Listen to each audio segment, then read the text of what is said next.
د قضایي څه مطلب دی، د کفارې څه مطلب دی، دغه په خپل منځ کې فرق څه دی.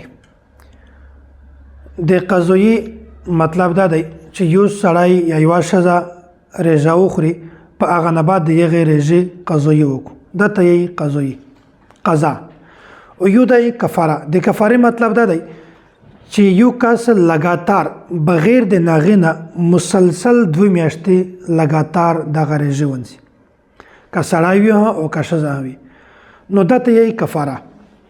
که چیرې دغه 2 میاشتې په میانځ کې یوارې داسې راغله چې هغه په دغه رژې کې ناغه وکړله، تسلسل یې ختم که، نو په دغه صورت کې د کفاره مکمله ختم شوله، بیا و دغه د سر نه بیا رژې نسی. که لاس رژې نیولې وي په میانځ کې تسلسل ختم که یوارې رژې نه ونیولې، دغه بیا د سر نه بیا رژې نسی.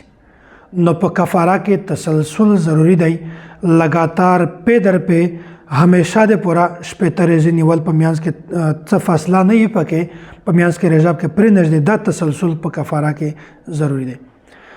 که چیرې یو کس یا یوه ښځه د بوډاوالي د وجې نه یا د سخت بیماري، د دایمي بیماري، همیشه بیمارۍ د وجې نه د دغې د رمضان مبارک د کفارې رژې نشوی نیولی، بیا شریعت یوه لار ورته ورشوي دو چې دغې د پوره دا ضروري دو چې هغه د 15 مسکینون ته 2 ټیمه ماړۍ ورکوي. هغه ماړۍ د خپل وس د خپل طاقت مطابق، لکه څرنګه چې عام سړي ته ماړۍ ملاویږي، نو که یو سړی بوډا وي، هغه د بوډاوالي د وجې نه د کفارې رژې نشي نیولی، 15 رژې نیول د هغه د پوره مشکله چار وي. یا یو کس داسې وي چې هغه بالکل دومره سخته بیماري وي چې وجده بیماري وي، تیزه بیماري وي، پاکه دا رژې نشي نیولی، بیا دغه د پوره شریعت دا رخصت دی چې هغه و 15 مسکینون ته ګایز و ګاین 2 ټیمه ماړۍ ورکوي.